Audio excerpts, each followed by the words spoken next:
morning. Let's try that again. Good afternoon.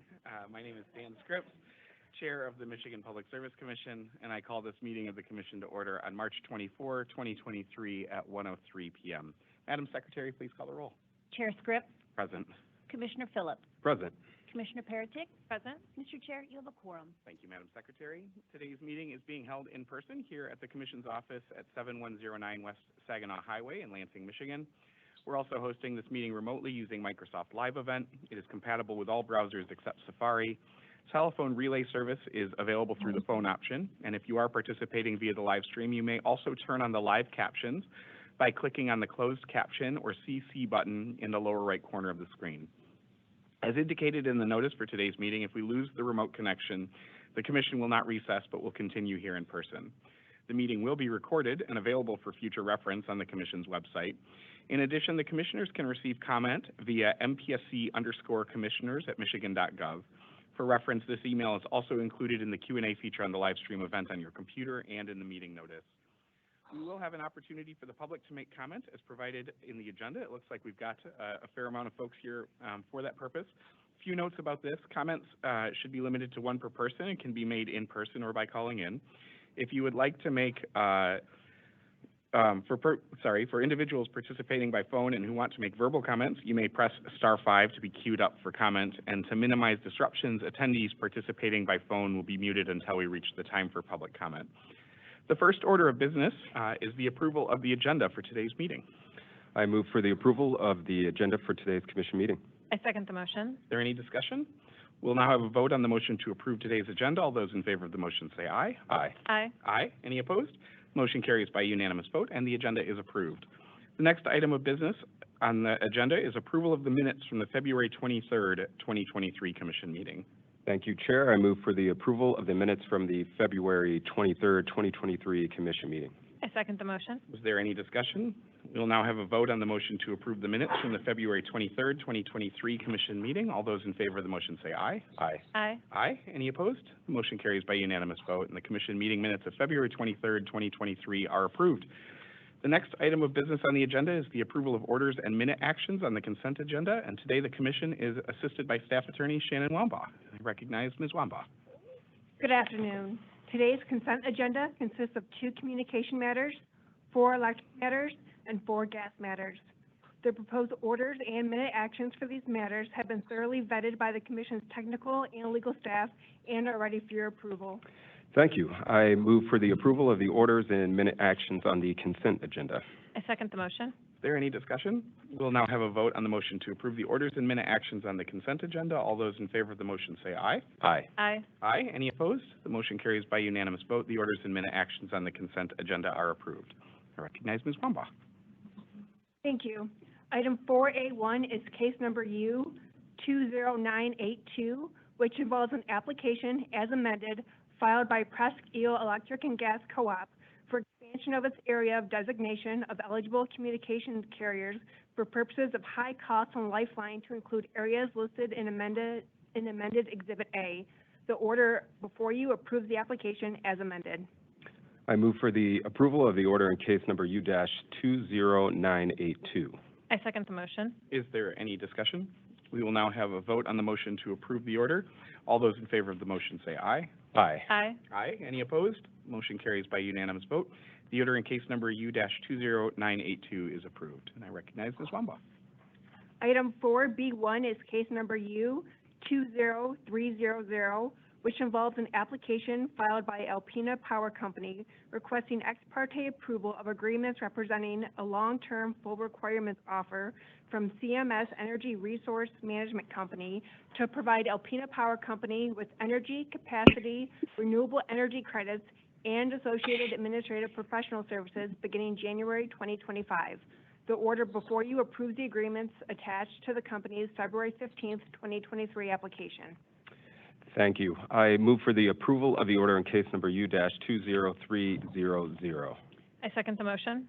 And just really briefly, before we vote on this one, this represents a step forward in terms of the resource adequacy and grid scale reliability, particularly for the customers of Alpena Power Company. And I just want to applaud the company along with Consumers Energy, the affiliate that's supplying the resources under this contract for navigating their way to this point, and for the staff's engagement as well. It's been an issue that's been front of mind, and I appreciate the work that's gone into a resolution on this. So any further discussion?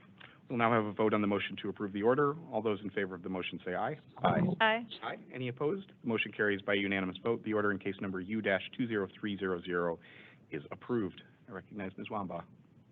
Item 4B2 is case number U-20629, which involves the amendment of the rules governing the service quality and reliability standards for electric distribution systems. Item 4B3 is case number U-20630, which involves the amendment of the rules governing technical standards for electric service. Staff member Cheryl Kirkland will describe the orders. Good afternoon, Commissioners. On August 26, 2021, the Commission sought permission from the Michigan Office of Administrative Hearings and Rules to amend the rules governing the service quality and reliability standards, as well as the technical standards for electrical service.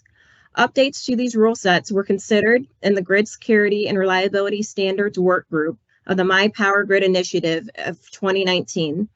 The work groups considered current and probable future technological advances in electrical, distribution systems, and electric service. Staff uses input from a broad range of stakeholders to recommend the changes that are before you today.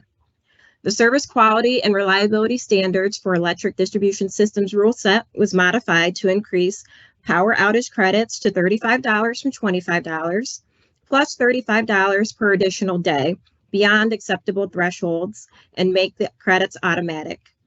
Michigan's electric reliability indicators were also updated to match industry guidelines and annual reporting requirements for rural electric cooperatives, and all investor-owned utilities were updated to ensure their reporting service quality and reliability performance to the Commission.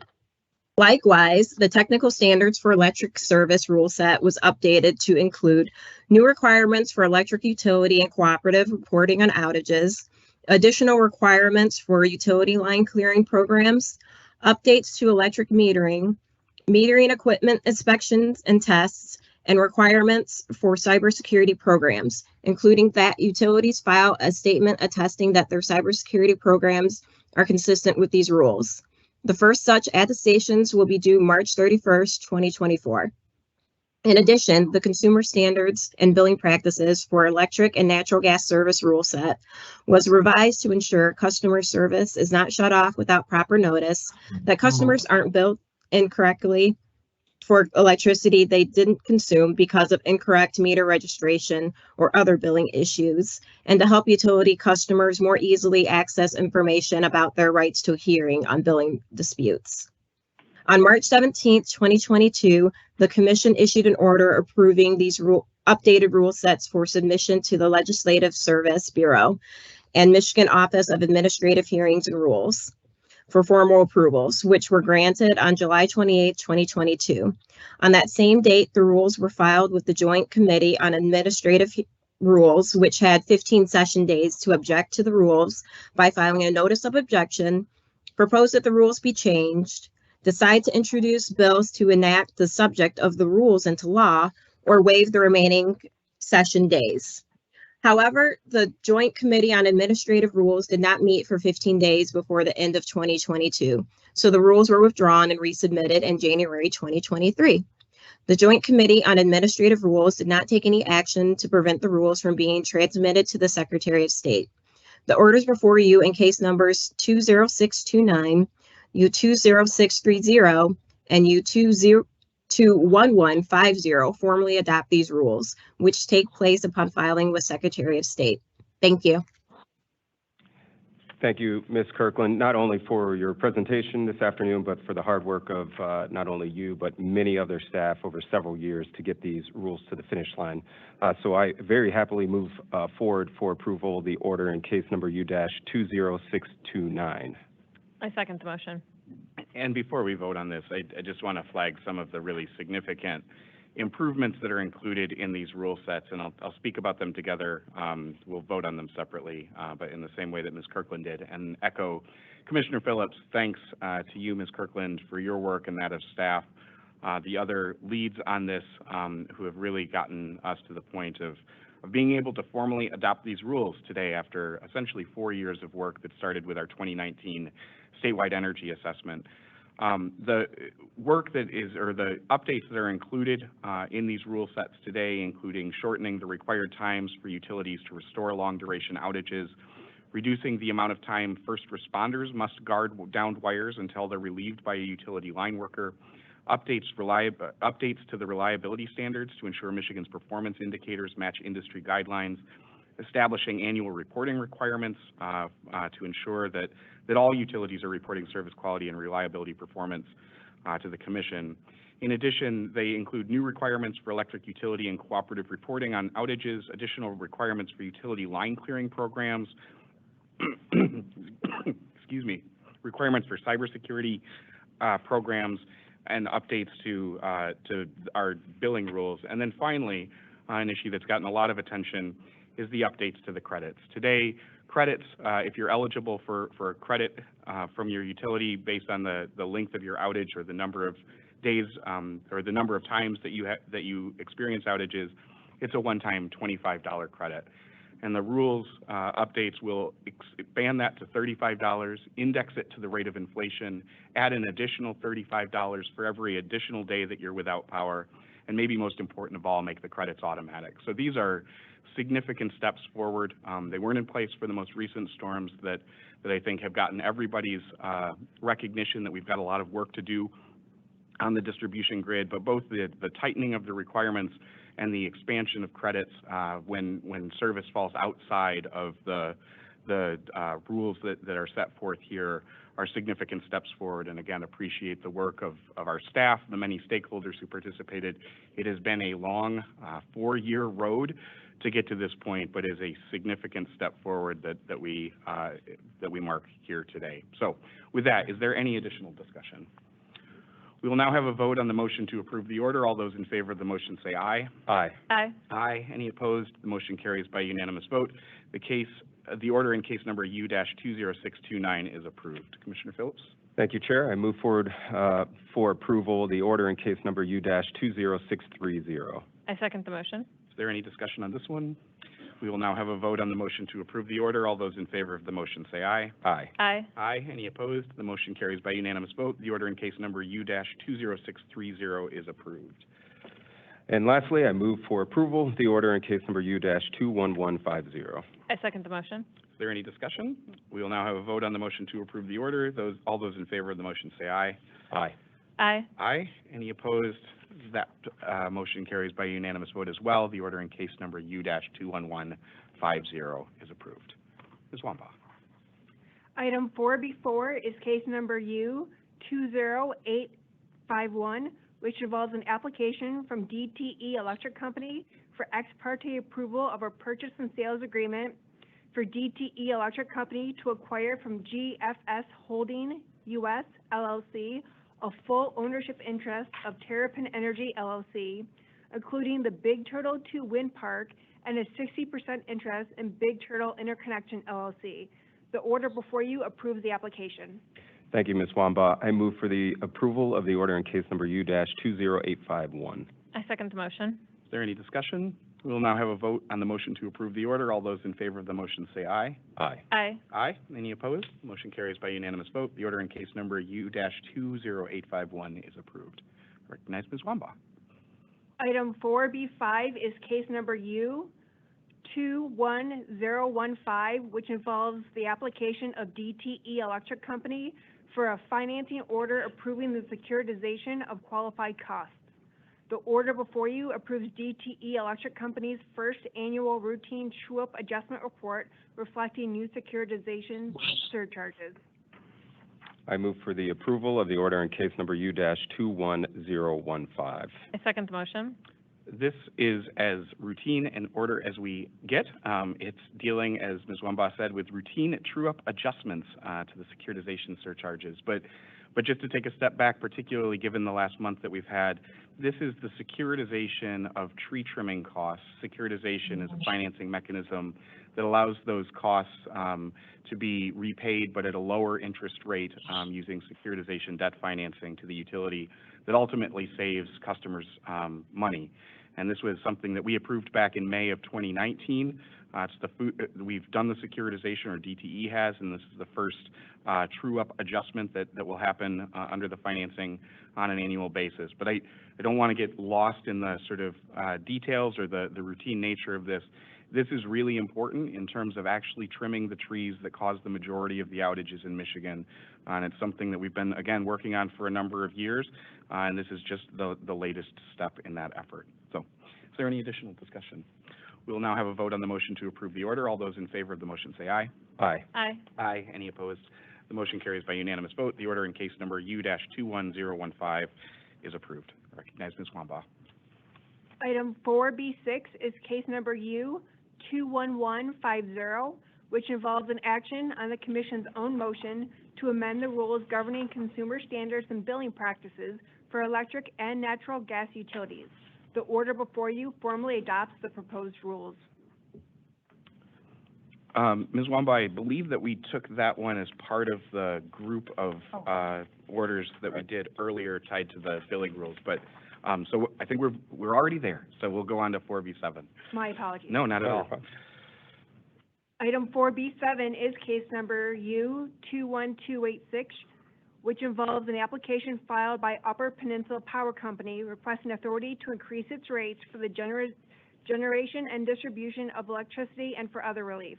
The order before you approves a settlement agreement that provides for an annual revenue increase of $10.8 million with new base rates effective on July 1st, 2023, and resolves all issues in the case. Thank you, Ms. Wambaugh. I move for the approval of the order in case number U-21286. I second the motion. I'm speaking a lot today, but just to highlight a couple of this is a rate case. They are some of the most important cases that we deal with. But just in addition to the bottom line numbers that Ms. Wambaugh talked about, this includes reduction of the regulatory, it includes the establishment of a regulatory asset connected to uncollectible debt during the COVID pandemic. But a reduction in that amount of $200,000, which UPCO has agreed to donate to organizations assisting low-income customers in its service territory, that will go a long way in the Upper Peninsula.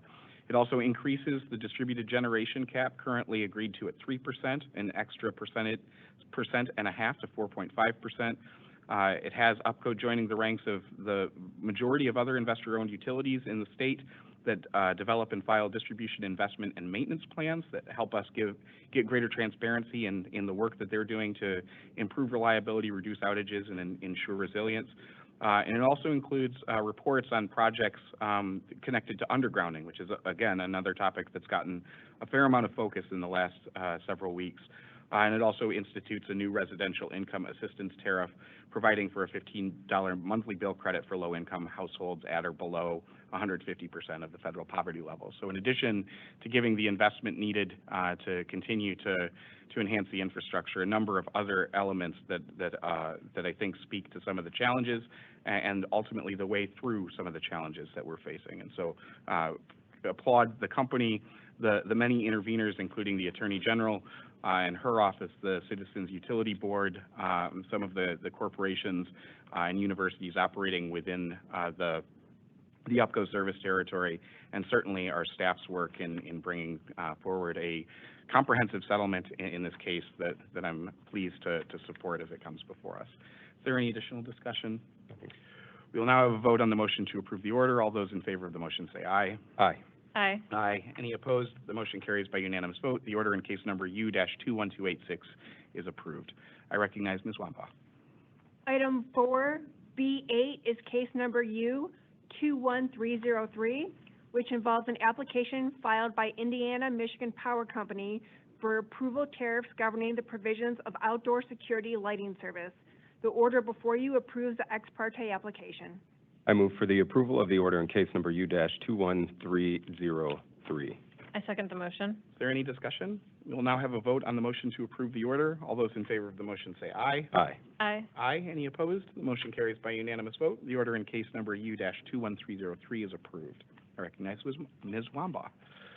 Item 4B9 is case number U-21367, which approves an application filed by Upper Peninsula Power Company requesting ex parte approval of an April 1st, 2023 amendment to the special contract between Upper Peninsula Power Company and Escanaba Paper Company. I move for the approval in case number U-21367. I second the motion. Is there any discussion?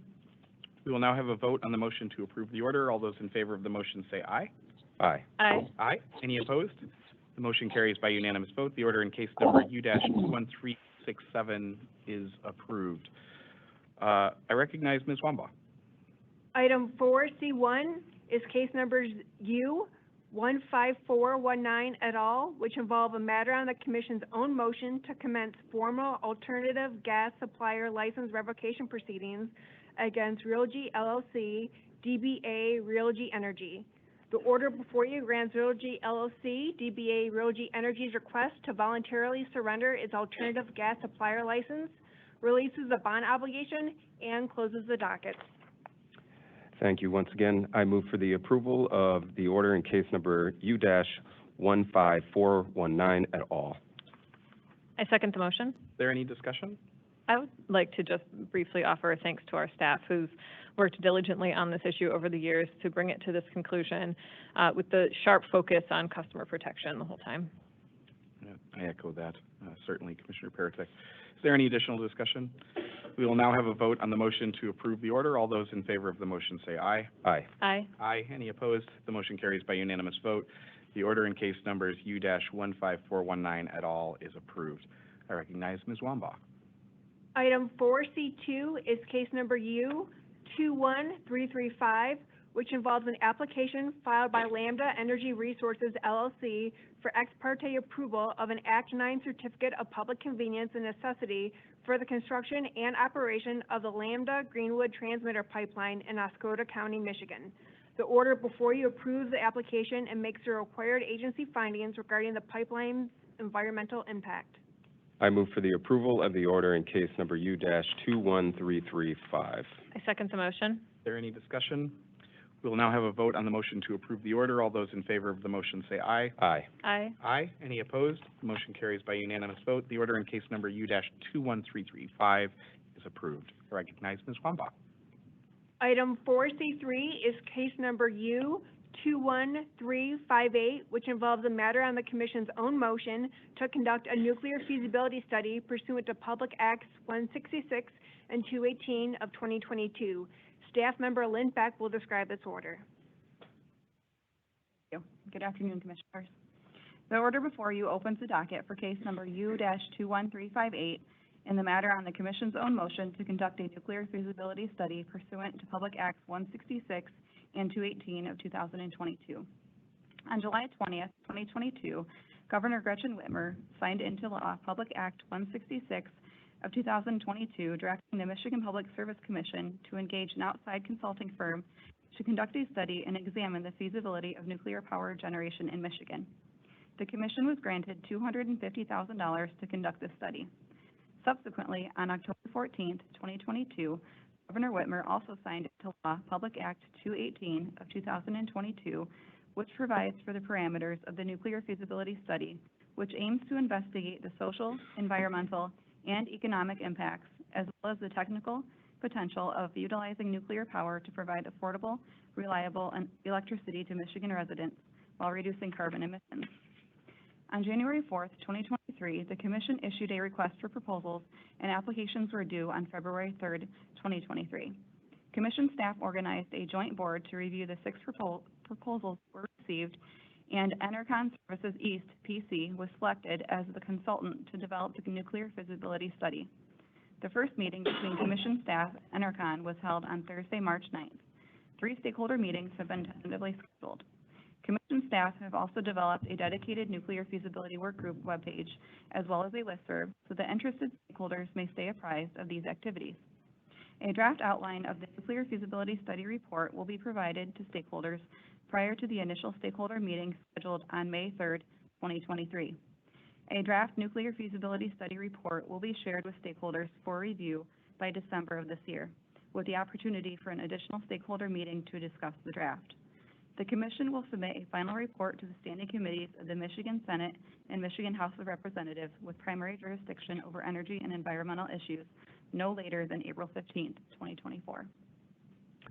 Thank you, Lynn. I move for the approval of the order in case number U-21358.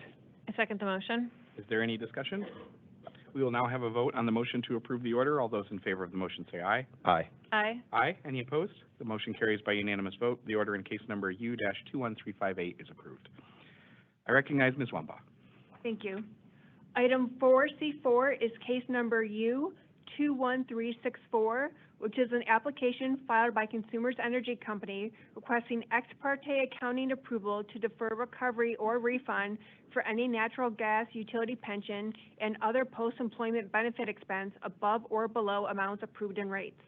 The order before you denies the request for ex parte treatment and recommends consideration of this issue as part of Consumer Energy Company's ongoing gas rate proceeding at case number U-21308. I move for approval of the order in case number U-21364. I second the motion. Is there any discussion? We will now have a vote on the motion to approve the order. All those in favor of the motion say aye. Aye. Aye. Aye. Any opposed? The motion carries by unanimous vote. The order in case number U-21364 is approved. We've now reached the time reserved for members of the public to address the Commission. As mentioned in the notice for today's meeting, we will take public comments in the following order. First, individuals attending in person, and welcome. Next, verbal comments from individuals submitting names in the Q&A feature or who have pressed *5 to be queued up. And finally, from individuals participating only through the phone option. As a reminder, this public comment period is for commissioners to listen to comments and concerns and not to answer specific questions. Please limit comments to one per person and keep them brief, no longer than 3 minutes. We want to make sure that we have time to hear from everybody. And when providing comment, please indicate your name and where you live if you are willing to share so that we have that for our records. I've got a number of comment cards here, and I'll read them in the order that I received them. And so I'll try and call the first person and then the person who's on deck so that you can get ready. Jerry Labaday looks to be the first person. Mr. Labaday, if you want to make your way up to the microphone. And then the second person I have is George Cargo. So Mr. Cargo, you're next. Mr. Labaday, welcome. Thanks for being here today. Thank you. Thank you for being here. I just want to show you my military memorial that I have built on my property. My address is 25605 44th Avenue, Matawan, Michigan. The memorial is built on the corner of 44th Avenue and 652. The memorial is closer to the road than my house is. More than likely, if consumers, I should back up a little bit, Consumer Energy is saying that they are going to put poles on my property. The only place they can put it is by the road. If they do that, it's going to be too close to this memorial. I can guarantee it. Therefore, they'll probably take it down. My house is only 52 feet from the existing telephone pole right now. If they put a high-powered transmission line up in my area, they're going to take my house. And the reason I say that is because there was an individual from Consumers that came to my house to tell us about an upcoming meeting that was canceled. We had a firefighter die in Pawpaw, and so they thought it was a good idea to cancel the meeting. That's fine. We all grieve for that fella. We went, I have to back up here a little bit. Yeah, the individual that came to the house, thanks, Lance. The individual that came to the house was from Consumers that canceled it. And he, as I was going back in the home, when my wife's outside, the fella says, "Oh, trying to save your house, huh?" that was inappropriate. But he just told me that they were gonna take my house. I built that house 20 years ago. And I built it for my family, my kids. I have 2 kids and their spouses. They're gonna get the house. They're both gonna live in the house. And I don't want that taken, that house should not be going down. I'm a Vietnam veteran. I built that memorial for a reason. When we came home from Vietnam, we were told not to wear our uniforms on the way home.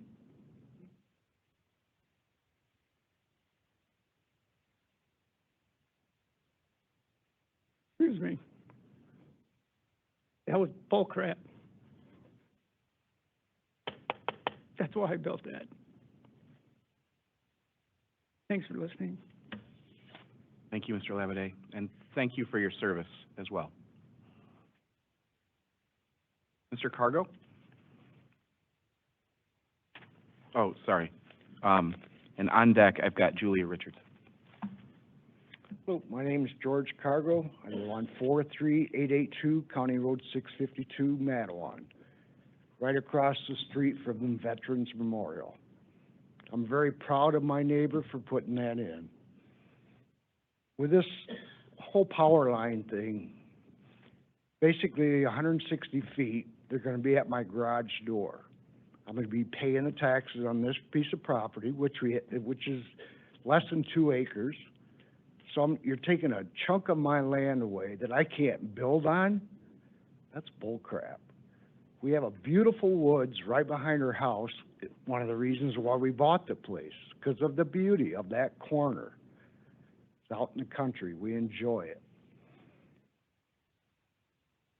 It really upsets me that Consumers has got a substation north of this place in Lawrence, the marijuana facility, that they're giving that reason they need to get the power there.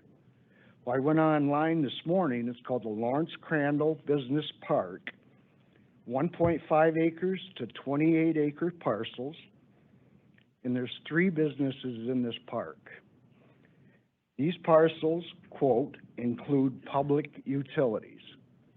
So when they put this park in, they didn't design this for potentially 20 customers. I can't believe that. And this marijuana facility needs more power. Okay, they're running lights, heat, air conditioning. That's the same thing I have at home. I don't understand why they need more power when supposedly there's more power already in this park that is undeveloped at this time. I thank you very much for your time. Thank you, Mr. Cargo. Julia Richardson, and then on deck, we've got Travis Pitcher.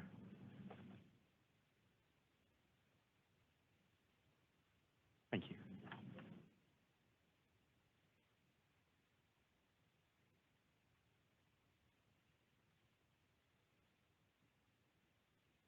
I'm Julia Richardson. I live at 44667 27th Street, Mattawan, and thank you for the opportunity to speak. In early February, I received a flyer on my doorknob which said Consumers within the area doing a survey. I didn't think much of it and was about to throw it away when I noticed it was signed real estate acquisition.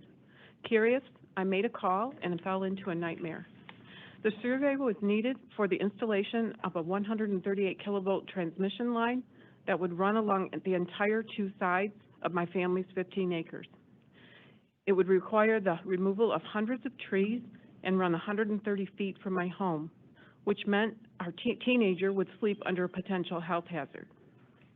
In my initial conversation with Consumers, I was told the line was needed as a backup source of power for an indoor marijuana grower in Lawrence in case of a storm so the plants don't die. After I learned this, I emailed the CEO of 305 Brands, which operates 305 Farms, the marijuana facility. 20 minutes later, I received his response, which is page 1 of the handout I gave you. The email reads, I was able to get AEP to do a joint venture with Consumers. This has been in the works for over 2 years. they will not be needing the 20-mile stretch. AEP has a grid very close to the farm and will be using it along with consumers. Wonderful. This was the perfect solution. So I shared the email with consumers and asked if the project was tabled. Unfortunately, the answer was no. So I called AEP to learn more about the failed partnership. And that's page 2 is the voicemail from the outreach supervisor at AEP. I would like to point out that the voicemail states a solution was identified, but consumers decided not to proceed. The incomprehensible decision to walk away from that solution destroys my property and 20 miles of my neighbor's properties. Over 20 miles, actually. I've heard it's 24. We can't get a definite answer. A partnership between AEP and consumers accomplishes much. Number one, from an environmental standpoint, it saves thousands of trees and protects wildlife habitat. Number two, there is a huge cost savings, 2 miles of line versus 24 miles of line. And number three, my community's property values remain intact. I wonder, has consumers created a business plan that shows the high voltage line is in the best interest of the public? If so, and you have seen that, I ask you to reopen it and investigate the alternate routes. Why isn't MPSC involved in this case? I have my notes from my initial call with consumers. They called the line a transmission line. Now they are calling it a distribution line, which means they don't have to apply for a certificate. And I wonder, are they bending the rules to suit their needs? It's not right for a big monopoly to profit unnecessarily off of small landowners. Our community would appreciate any help you can offer. Thank you very much. Thank you, Mrs. Richardson. Travis Pitcher, and then Bill Woodhams.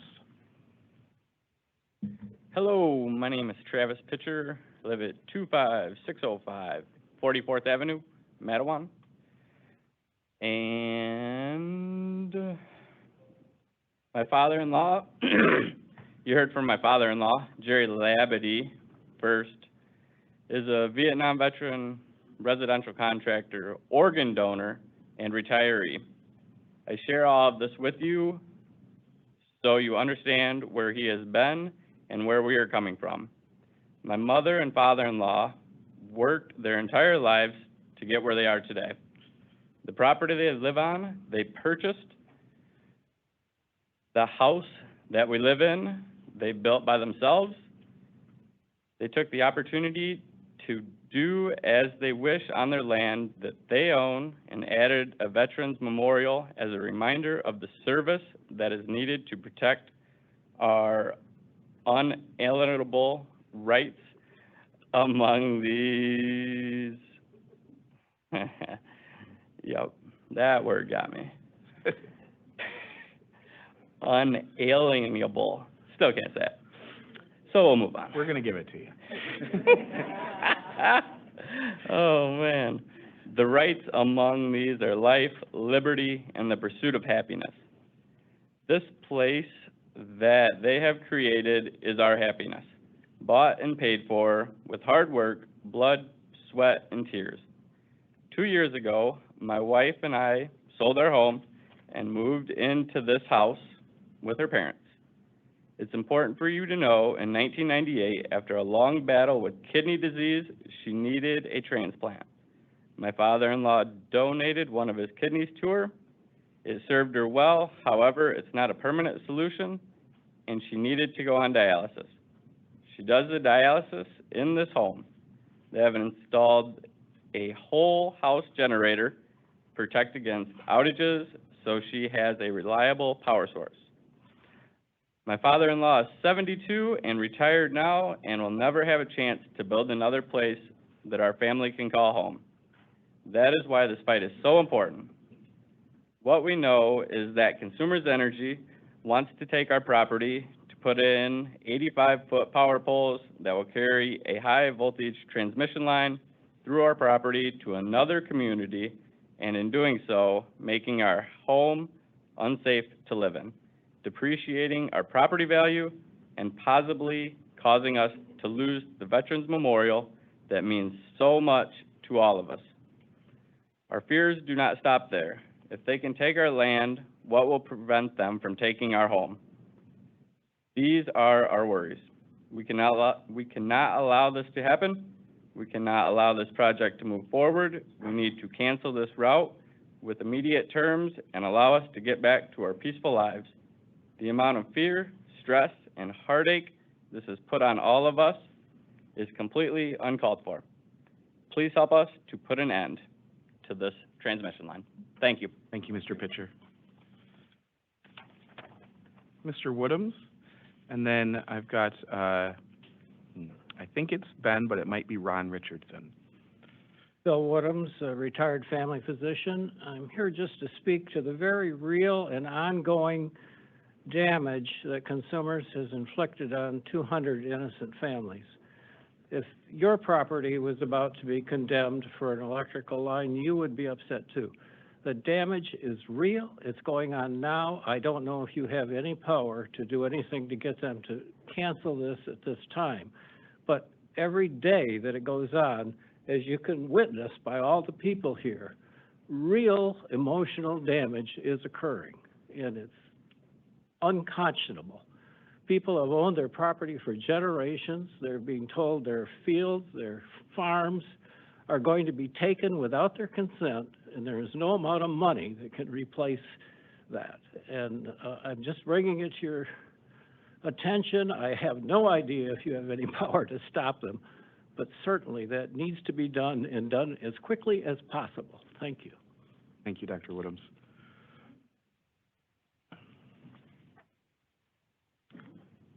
Oh, it's Tom Richardson. I'm sorry. Now that I look at it again, sorry.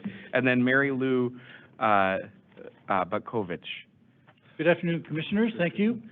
First, on the issue of the transmission line, distribution line, I would reference you to Michigan compiled laws, MCL 460.562K, which defines a transmission line, means all structures, equipment, and real property necessary to transfer electricity at a system bulk supply voltage of 100 kilowatts or more.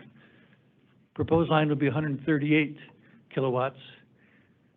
I asked Consumers at the meeting on February 28th if they can point us to any statute, regulation, or case law that would make this an exception to that statute, to please provide it. I have received nothing, even though they have my email address. Secondly, I would like to refer you to an issue statement issued by Senator Nesbitt and Representative Wenzel opposing this project, which states in part, we join our Van Buren County neighbors in their opposition to the Consumers Energy Crandall Transmission Line project in its current form. Our office has received multitudes of concerns from members of the community regarding how the project would affect their property and the surrounding area. We urge Consumers Energy to seriously consider a less intrusive route for this project, and we hope that they will cooperate with the community to find a solution that respects the rights of property owners and those potentially affected by this project. Additionally, we have resolutions passed by the Van Buren County Board of Commissioners and all of the affected townships, being Elmina, Antwerp, Lawrence, and Paw Paw Township, all in opposition to the project in its current form. May I approach to provide copies to you?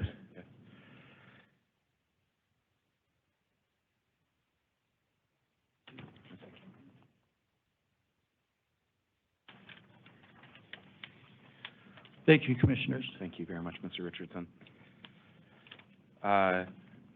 Mary Lou Butkovich, and then Martha Labadie.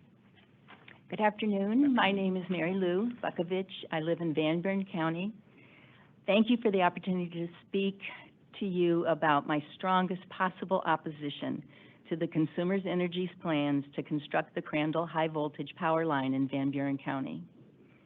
Our community and our neighbors, and we, my husband David and I, personally would be seriously impacted in many negative and detrimental ways. We are owners of land that Consumers is planning on using for this project. We've lived on our 22 acres for over 40 years. We've spent many years working so hard planting and caring for the wildlife and the natural environment there.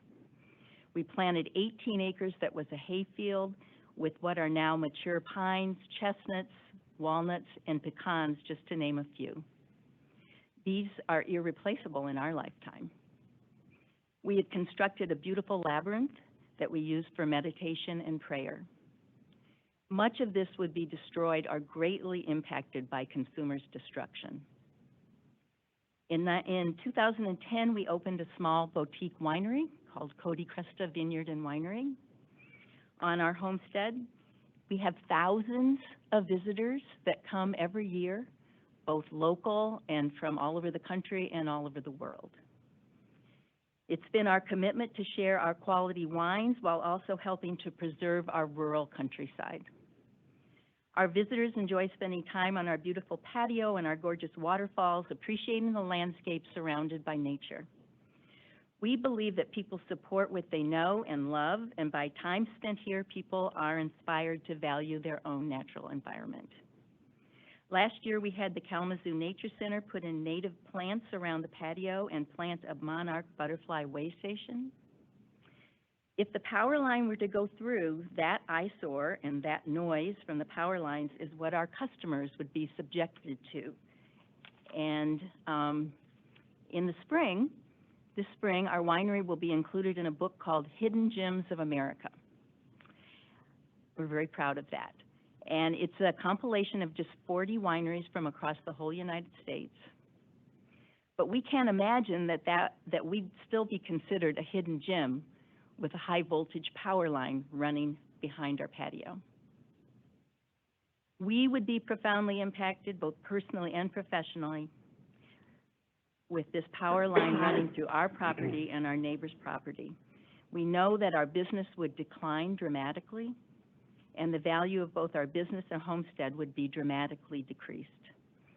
We've planned to live here forever, and we can't imagine now doing that with a high voltage power line running in our backyard. This is our forever home. There's no value that can be placed on something so precious. Also, I'm currently undergoing treatment for metastatic ovarian cancer. The stress that this project has placed on me is beyond words. It is our understanding that there are alternative routes available to consumers that wouldn't affect over 20 miles of private landowners whose lives would be forever changed. It is also our understanding that the businesses in the Crandall Business Park have other energy suppliers available to them. And as Tom just mentioned, the Van Buren County Board of Commissioners, our State Senator Nesbitt, State Representative Wenzel, and all 4 townships that the line would run through have come out officially in opposition to the proposed line, or as it is currently proposed. We need your support. We're asking for your help in any way that you can. Thank you. Thank you very much. I have Martha Labadie and then Jim Tapper. Ms. Labadie. Good afternoon, Michigan Public Service Commissioners. I share my plea to you today, a resolution to oppose Consumers' high energy line, oppose SPAF, and to move to one of the 3 alternative paths available. Jerry Labadie shared our story. I won't go over that again.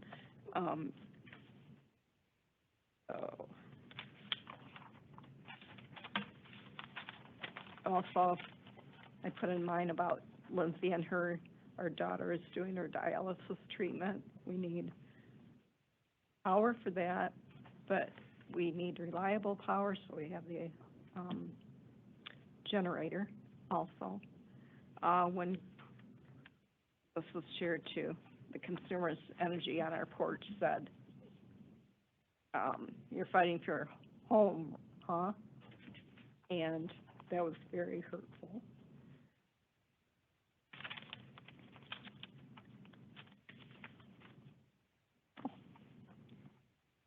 That should never happen in America, home of the brave and land of the free.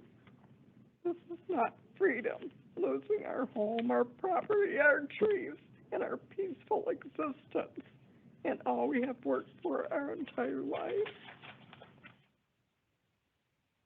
All these losses for hundreds of families, over 20 miles, clearing, cutting trees, wildlife habitat, and our area, and even Portman Nature Preserve, which I thought was a protected site. The road goes right there, and they'll be cutting out all of those trees in the preserve also. We see deer, sandhill cranes, eagles. We took a picture a week or two ago of a great horned owl in our pine trees along the back of our property. Woodpeckers, can you imagine how peaceful it is sitting out on your porch and listening and seeing all of that wildlife? And it also goes through wetlands at the end of our street and lakes and more on this path of destruction. And I ask you, would you want a power line that detrimental to your health, your property, your home maybe being taken 30 feet or less from your front door? That's where it is on our property. And we don't even know the size of the poles. Are we going to have huge poles, or are we going to have the towers out of steel? We don't know. And that's where it will be in our front yard. And no buildings or trees are permitted under this line, so everything would be leveled. Please help us. We need your resolution to support the people of Van Buren County. Thank you. Thank you, Mrs. Laviday. Mr. Tapper, and then I have Mr. Griffin, Ted Griffin, following. Jim Tapper, I live in Paw Paw, Michigan, and I just want to make this short. We have the townships and the county commission, our two Michigan State representatives, Nesbitt and Wendell, all opposed to it, and it would be really great if you guys were also opposed to this and not allow this to happen. I would like to see that you were on board. One of my big concerns is when consumers comes over to the war memorial to take it down, and a lot of veterans live around there, when they all come out to stop consumers, what's going to happen? That concerns me. And one of them will be a personal hero of mine. He's 92 years old. He still shoots trap. He's the best trap shooter I've ever met in the 43 years that I've been shooting trap. And I'm concerned that that group of people, what could happen when Consumers Powers comes to take that down. So I would totally hope for your support to stop this, get it put out on the expressway, because it's only for one person, one group, not the rest of us. Thank you. Thank you, Mr. Tapper. Ted Griffin, and then I've got Greg Pardyke. Yes, my name's Ted Griffin. I live at 51781 60th Avenue, Lawrence, right across the road from the Crandall development. I currently have 3 consumers' easements on my property now. I own 22 acres. Their proposed plan now is to put this high power line across in front of my house within 100 feet of my front door, then go down my east property line. So my house will be completely encircled with power lines and easements that I have to pay taxes on and maintain insurance on for them. I think this is total BS. It's just a big money grab for big corporate, and it's only going to profit the Crandall family, because they're the ones that are going to profit from this, not Van Buren County people or anything. It's just the Crandall project. Thank you. Thank you, Mr. Griffin. Greg Pardyke, and then Tammy Tapper. I live on County Road 665 in Paw Paw Township. I would just like to bring up the fact that we are obviously asking for your help. We're at a disadvantage dealing with this company who seems to want to skate in under the radar. And they went to some of our townships, and of course, we've got the resolutions from them opposing this because it will change the character of our rural area. And Consumers is still out there doing their survey work and doing background work on this project because it's the most economical solution for them. While there's lots of flora and fauna and wildlife involved in it, the environmental impact on the people is what's not being recognized. So I would just ask for your help, however that may be, personally, professionally, as the commission, in helping push along a solution. It seems like AEP and Consumers need to go into a room and work it out. And, you all have insight into what's possible as far as what it can take to make that happen.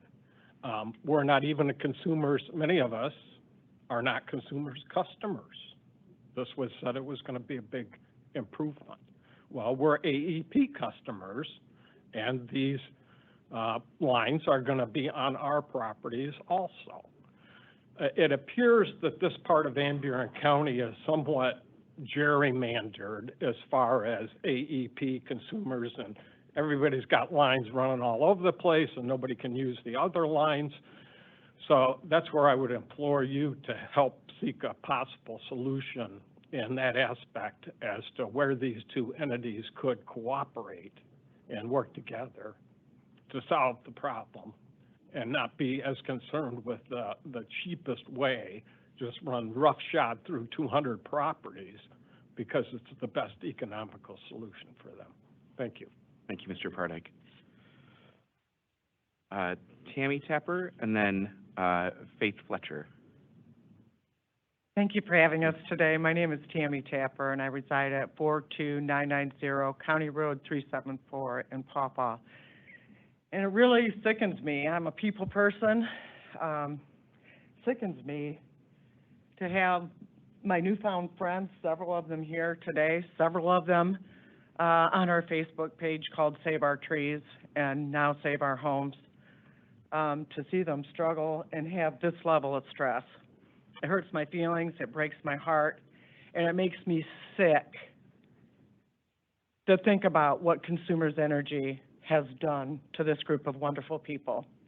You've got engineers here, you've got doctors, lawyers, homemakers, educators, business people.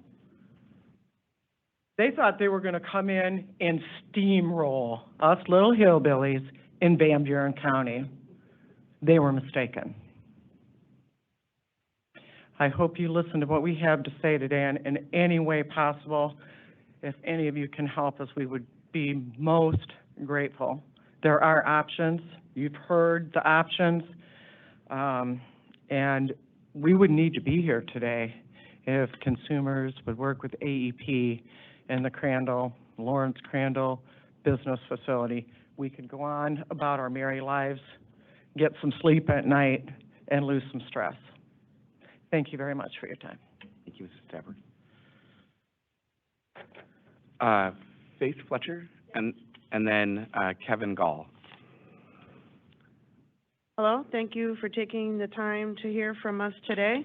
I think everybody in the room here, pretty much, we're all opposed to the Crandall power line, sponsored by Consumers Energy.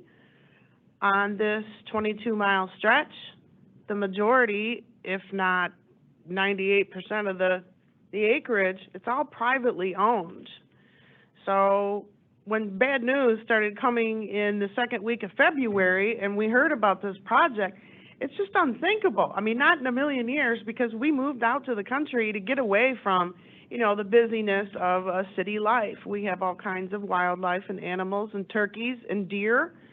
And deer crossing signs are a pretty common thing that we have out by us, but unfortunately, for the first time in over 20 years, we had to put up no trespassing signs on our trees, on our sheds, because these sneaky people from Consumers, another company that they hire, like a subcontractor to measure, the people with the measuring wheels, the estimators, surveyors, nobody ever knocked on our doors to say, you know, do we mind if, you know, you could measure something in our backyard?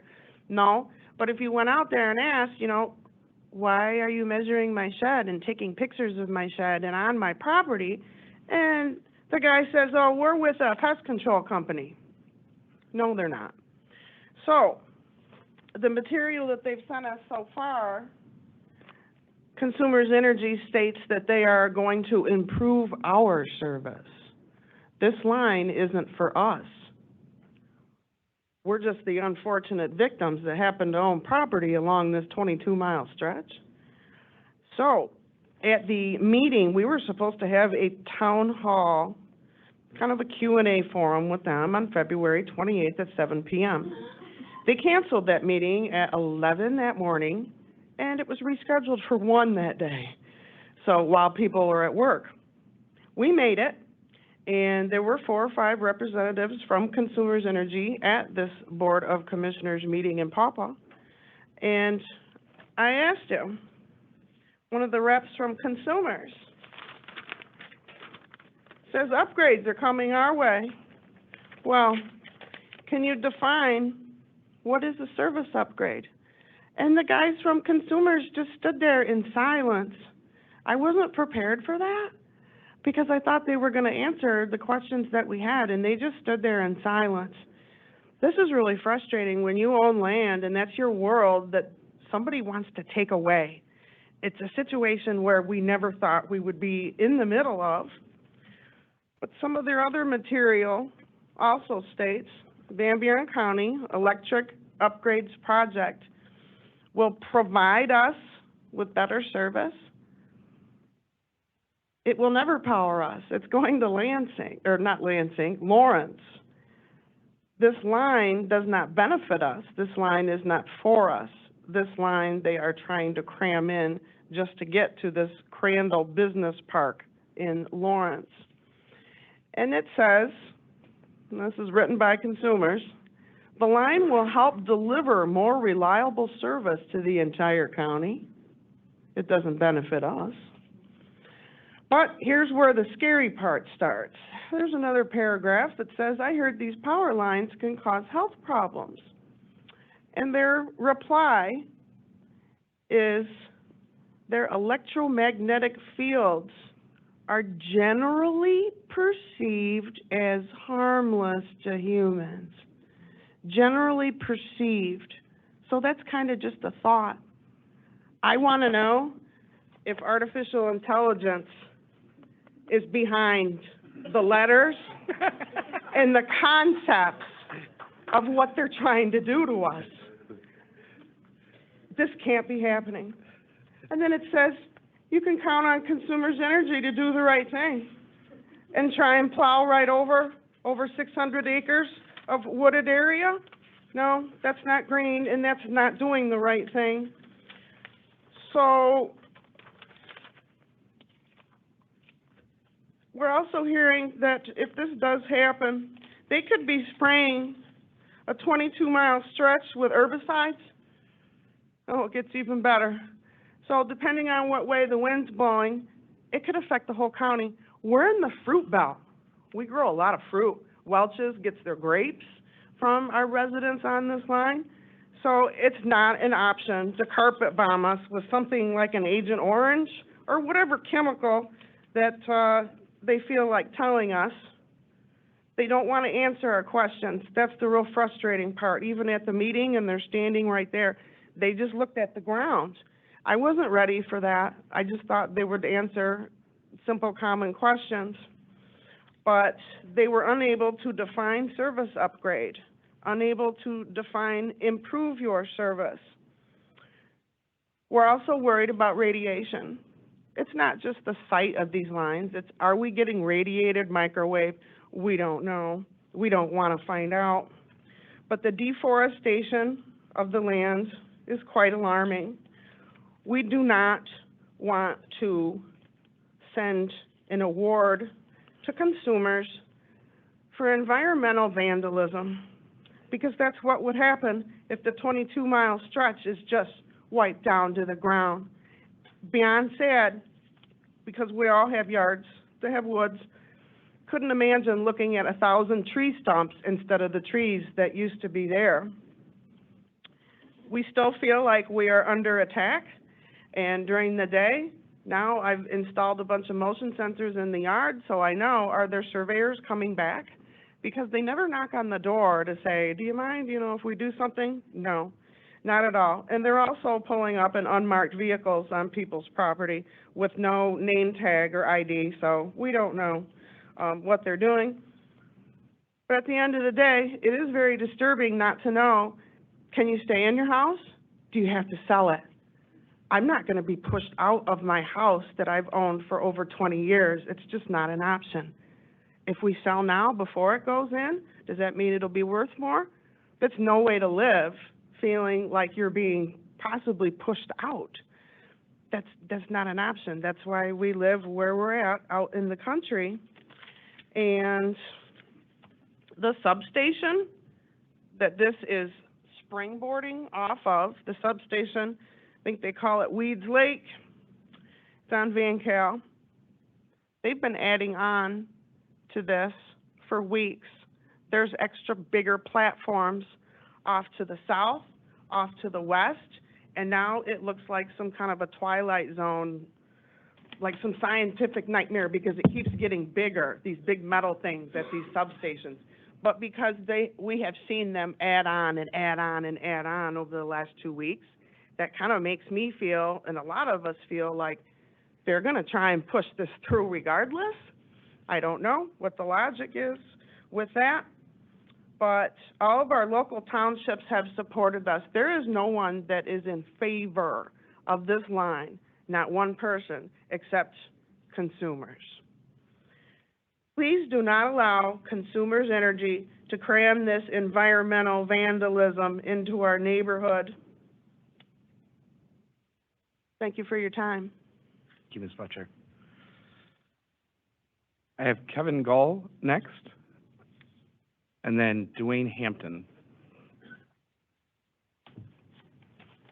Mr. Gall?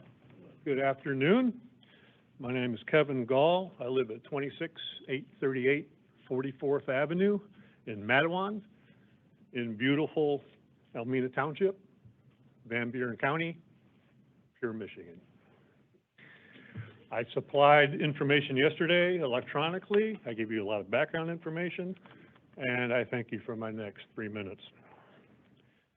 Regarding Consumers Energy proposed route for a 138 kilovolt transmission line, the Crandall project. MPSC case number 20147 for Consumers Integrated Resource Planning has 90 filings through September 2022. Only 6 filed by consumers, which includes their initial 2018 and then the 2021 5-year plans. File history shows a great deal of discordance in the planning process between consumers and MPSC, MPSC staff, and ITC, as well as several state agency stakeholders. In 2018, consumers stated, there is no statutory provision for the Commission, MPSC staff, or stakeholders to participate in the utility management function of distribution system planning. In August 2020, MPSC staff identified a need for business cost analysis guidance, stating, lack of Commission guidance on BCA has resulted in disparate benefit and cost methodologies. Without the guidance of a cohesive regulatory perspective, Michigan's electric distribution utility system will develop in an ad hoc fashion. Consumers' statement was that they don't recognize statutory authority. There are 2 Michigan statutes that define high voltage transmission line. It is the transfer of electricity at 100 kilovolt and above. Those are cited in the Electric Transmission Line Certification Act of 1995 and the Transmission Infrastructure Planning Act of 2021. A consumer spokesman advised the Van Buren County Commission that consumers is not permitted to own or operate a transmission line. Consumers' new public relations statement is that the 138 kilovolt line is high voltage distribution. If this route is a distribution facility, then it needs to pass the FERC 7-factor test. This test is used by MISO in BPM 028 to decide transmission versus distribution. I argue that consumers' proposed route fails 3, if not 4, of the 7 factors for distribution. Definitely factor 4, which cites when power enters a local distribution system, it is not reconsigned or transported on to some other market. Fail. It'll also fail factor 2, factor 3, and factor 7. The Van Buren County Commissioners, as well as the Township Trustees of Almena, Antwerp, Pawpaw, and Lawrence, have all passed resolutions strongly opposing the route for this 138 kilovolt transmission line. Michigan State Senator Eric Nesbitt and State Representative Pauline Wenzel have issued a joint statement disapproving of the route for the Crandall transmission line project. I respectfully submit that under the bylaws of the MPSC, Article 3, Meetings, Section 6E, Manner of Voting, and under Michigan Combined Laws 460.558, compliance with orders of the MPSC, you have the authority, you have the opportunity, and you have the duty to issue a cease and desist order to Consumers Energy for this route. I thank you for your time. Thank you, Mr. Gall.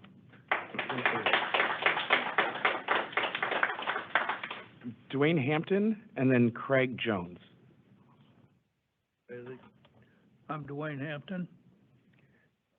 My wife and I started looking for property to build on. We hoped our last property we'd ever have to build in September of '96. In November, we found our property we wanted.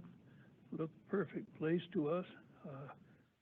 23193 Blue Jay Avenue. We're in the very southwest corner of the Platte. And it just fit us perfectly. There's a huge woods behind us, which we just dearly love. We have a lot of animals come out of the woods, a couple of families of turkeys. We have a lot of deer, squirrels, you name it, they all come out and feed in our yard. And we love that. We love to see them. We have woodpeckers that kind of sing to us, I guess you'd call it. We enjoy that. But my home is, as I said, is on the southwest corner. My property line is 60 feet from my bedroom. And I understand they're going to build 20 feet behind my property line, as the map showed. That's going to be 80 feet from my bed, literally 80 feet from my bed. And we all know, we've heard for years and years and years that these high-powered transmission lines are cancer-causing.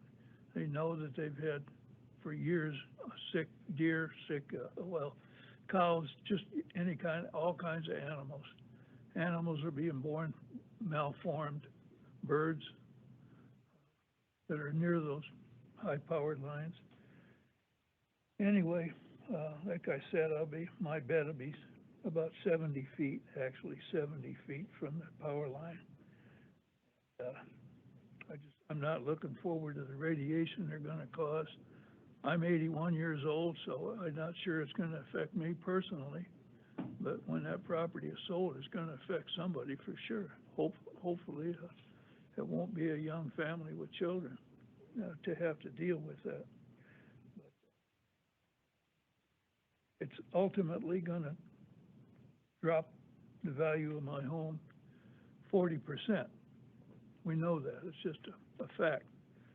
The last time we had our home appraised, it came in about 300,000. Once that transmission line goes through, it's gonna drop to about 180,000.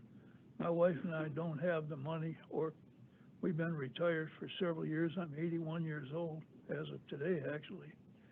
But the value of our home dropping that much, we're not gonna be able to afford to buy another home. It's that simple. We thought we probably would sell our home in a few years and end up renting, and leave something, have some to leave for our children, but it's gonna be darn little we're gonna be leaving now. Thank you. Thank you, Mr. Hampton, and happy birthday.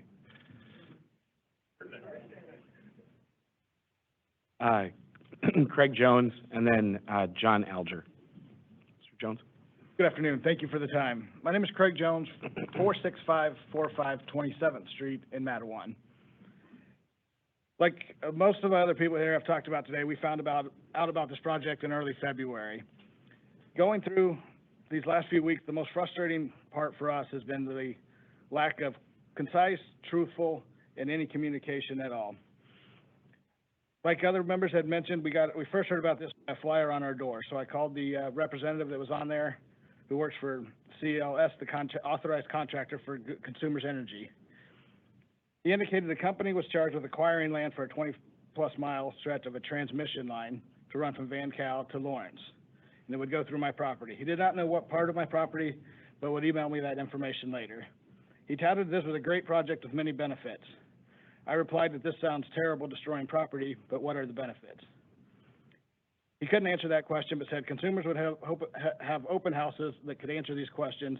And he also mentioned that consumers had already presented to the Almena Township trustee meeting, and that had went well.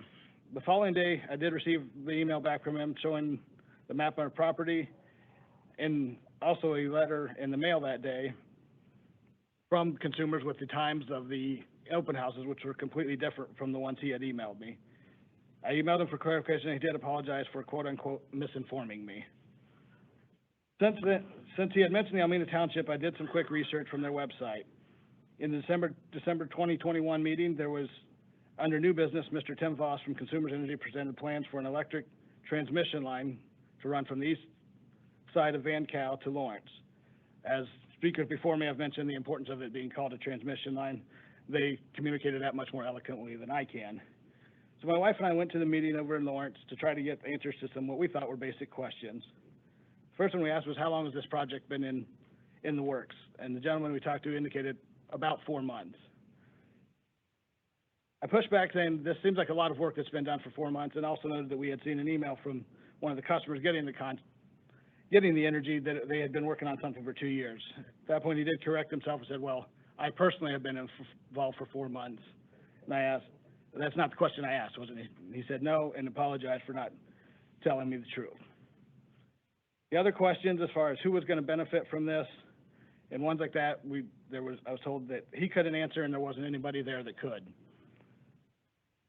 But my final question we moved to was talk with if consumers had worked with AEP in previous projects as joint to help work together on them. He enthusiastically indicated yes, they had.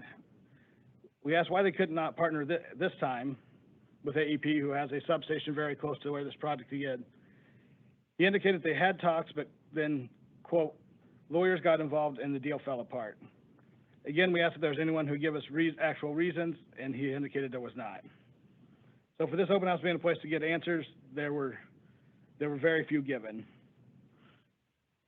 We could go on, but this kind of illustrates the frustration we've seen. They're looking to come take our property, and we can't even get straight answers for what they're trying to do. My wife and I looked for many months when we chose to move back to Michigan 5 years ago to find the perfect property for us. We were so happy to finally find our little peaceful country home. To be able to look off our deck and see nature, forest, fields was just what we wanted and took me back to my childhood. Now Consumers is looking to come in, destroy all of this. Not only are they going to do it, they are doing it by deceiving us and our entire community. Consumers is a public entity, should they not have any accountability to the public they serve and profit from? There are many unanswered questions and seemingly other routes that can provide needed power without destroying the property of our lovely rural community. I appreciate your time. Thank you. Thank you, Mr. Jones. The next card I have is for John Alger. This is the last card that I have from today. If there are others who are interested in providing comment, you can see there are comment cards in front of the podium. You can drop them off with Ms. Felice, or you can come to the podium after Mr. Alger's done, and we'll take you in turn. Mr. Alger. Yes, John Alger, Mattawan, Michigan. I've spent 37 years in utility regulation. I've spent 10 years with consumers and 27 years with Semco Energy Gas Company.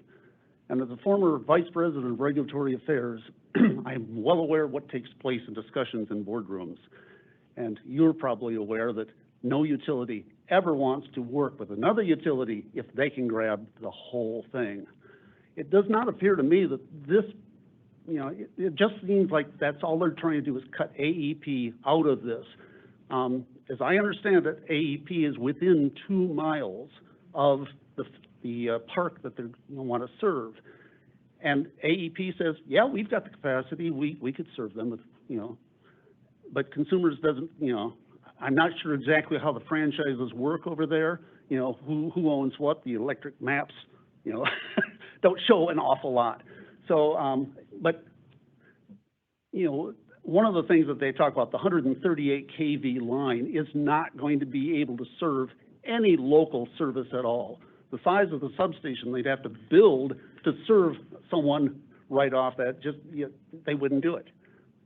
So anytime they say, so what we really would like is to have consumers come in and explain, show how, what their costs are, why this is so necessary when there are obviously other routes that they could take, and cooperation with AEP sounds like the very best route to go.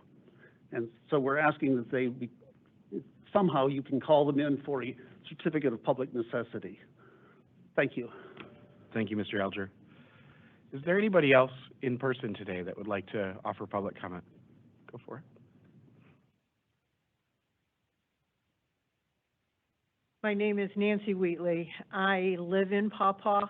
This line is not going to affect me, but it's going to affect my neighbors. It's going to affect the wildlife. Going through the Portman Preserve, the Episcopal Diocese of Western Michigan chose that as a site this past April for a congregation of people to enjoy nature and peace. The school kids go there every Friday, weather permitting.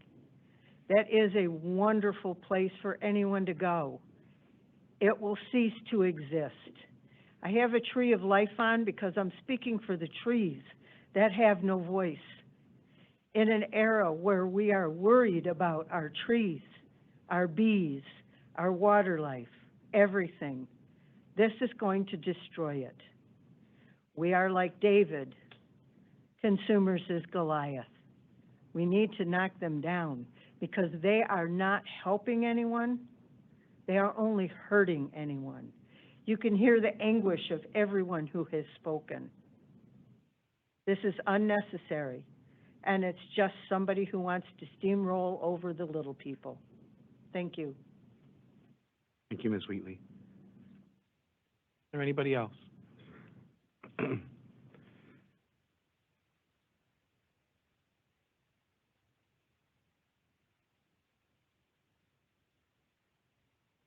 We'll make an exception for you, Mr. Griffin. Needed that many a times. They do have alternate routes, and to correct it, the AEP line is within a half a mile of the industrial park.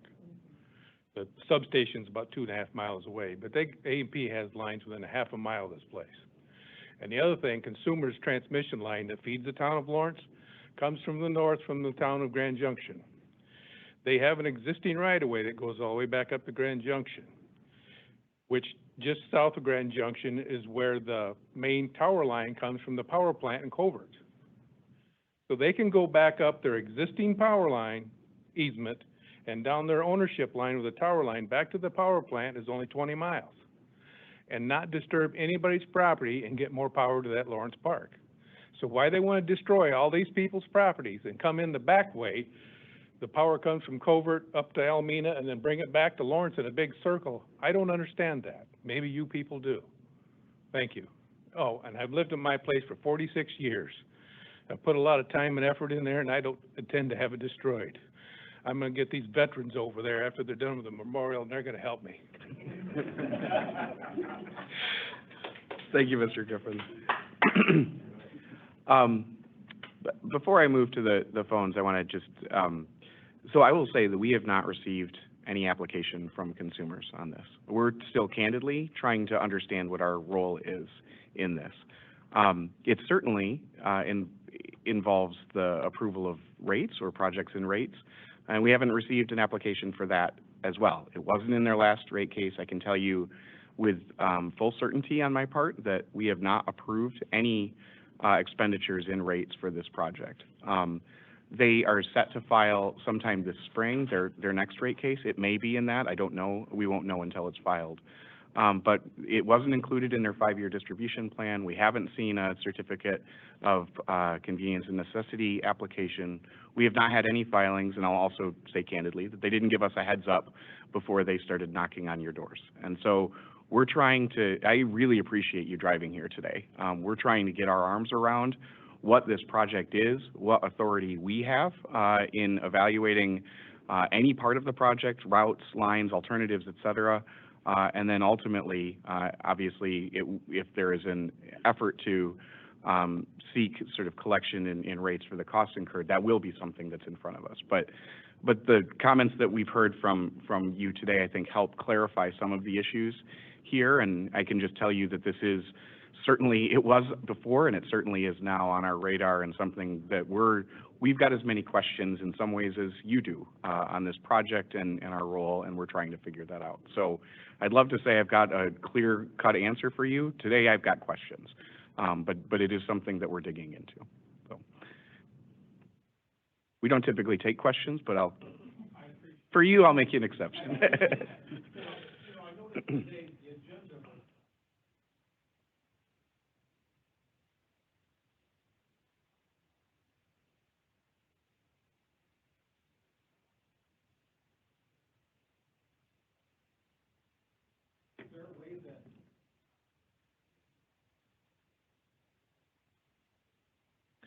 We post our agendas in advance of the meetings. Sometimes it is up to the sort of deadlines of when we can in terms of what orders are going to make it onto the next meeting and we don't typically talk about what's coming out, but I will tell you we have 0 applications on anything to do with this case that's in front of us. If we have an application, it gets posted.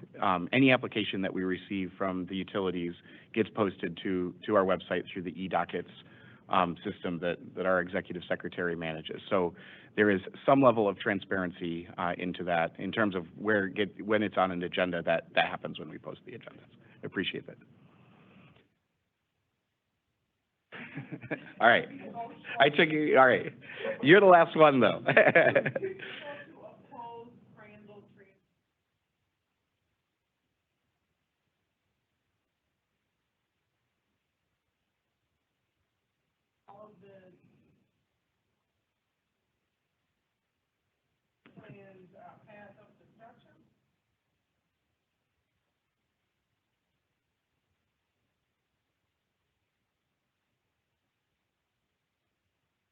So, sorry, the website again? Okay. I have. She's faster than I am. All right, very good.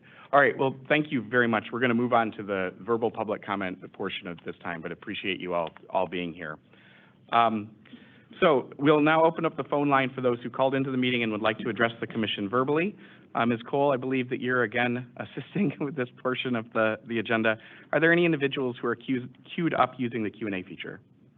There is one person who has queued up on the phone using *5. It is an anonymous caller, so I'm not sure if this number is accurate. It's listed as last 4 digits 6687, but I believe they have entered anonymously. That is the only person in the queue. Okay, If the person who entered the phone number that ends with 6687 wants to offer public comment, you may do so at this time.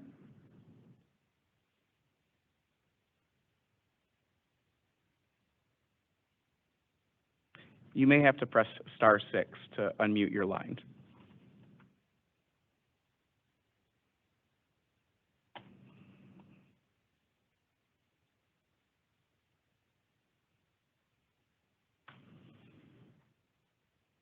Okay, I'm going to see if there's anybody else participating by phone who hasn't queued up who would like to offer public comment. Again, *6 to unmute your line.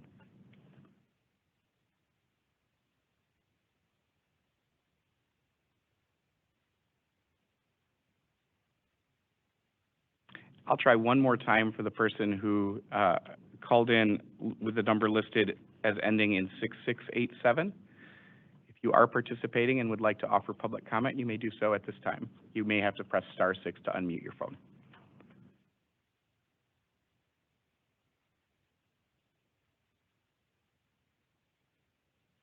Okay, I think we'll close public comment at this time. Before we close out, I have one announcement, and that is just to thank the many folks who participated not only today, but over the town halls that we had relating to the outage events over the last month. We held 3 town halls this week, one in Jackson, one in Dearborn, and one online on Tuesday evening. We took more than 8 hours of public comment, hearing from more than 114 individuals with additional written comments that were provided as well. And it really does, hearing directly from the people, whether it's the people most directly involved in a transmission line or the people most involved or directly impacted by outage events. It's a very helpful thing as we do our jobs in working to serve the public and fulfill our mission. So appreciate the people who turned out. I also particularly want to recognize our staff from literally across the commission. I'm not sure that there was a single one of our divisions, maybe gas safety and operations, that wasn't involved, but just about everybody else was. And it takes a huge amount of work to do those events, both online and virtually, and or online and in person. But appreciate the many, many hours of staff, including those hours that were outside of our traditional working hours. Are there additional comments or announcements? I will just say a couple of things up. No one can hear me here. Just thank you again for all of you for making the trip. I know that there are sacrifices that you have to make in order to take this drive. Coming to our office is not the most convenient thing to do during the workday on a Friday. I know that also many of you are here speaking on behalf of your neighbors and others who do have to work and have other obligations or family commitments and aren't able to be here today. So just really want to thank you for taking that time. And again, as the chair mentioned, we will do what we can do to investigate and look into many of the concerns that you all raised. Secondly, I wanted to, and I didn't get to do this during our standard agenda, but thank you, Lynn, and thank others from our staff on the nuclear feasibility study that you gave a presentation on. It's just an example of the potential for collaboration and cooperation with the legislature and to look into these other sources and potential for energy and capacity looking forward as we are trying to continue to build out the mix of reliable, decarbonized, and affordable power for the state of Michigan. So just thank you for, I know, the amount of work that has gone into that. There's still more work to go, but just thank and congratulate you and the team for getting to this point.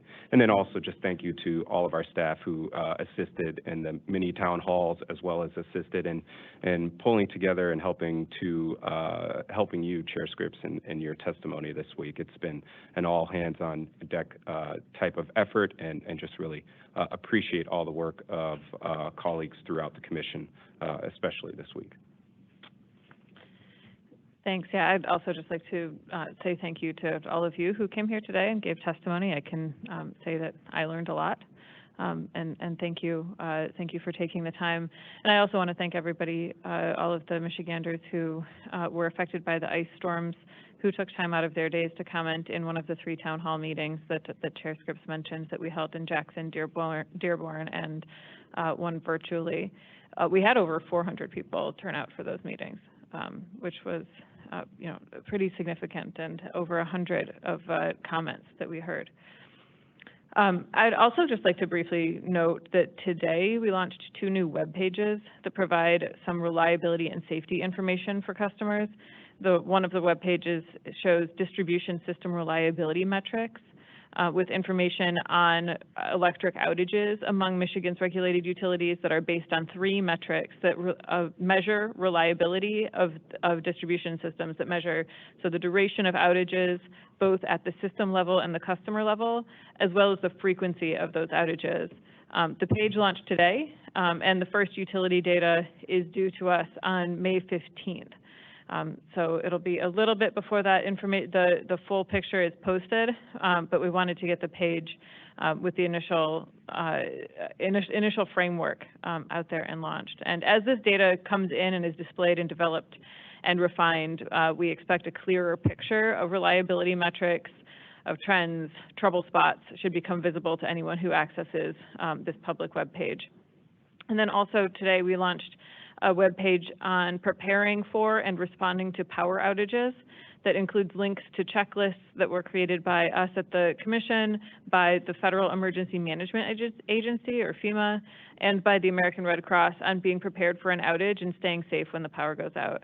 So it includes information on how to locate and contact your utility, who to call, where to find outage maps, and information on warming and cooling centers, which is updated seasonally. Great. Thanks to you both for those comments. That concludes today's meeting. Our next regular commission meeting is scheduled for Thursday, April 13th at 1:00 p.m. Is there a motion to adjourn, Commissioner Phillips? I motion to adjourn today's commission meeting. I second the motion. We'll now have a vote on the motion to adjourn the meeting. All those in favor of the motion say aye. Aye. Aye. Aye. Any opposed? The motion carries by unanimous vote. The meeting is adjourned. Thanks.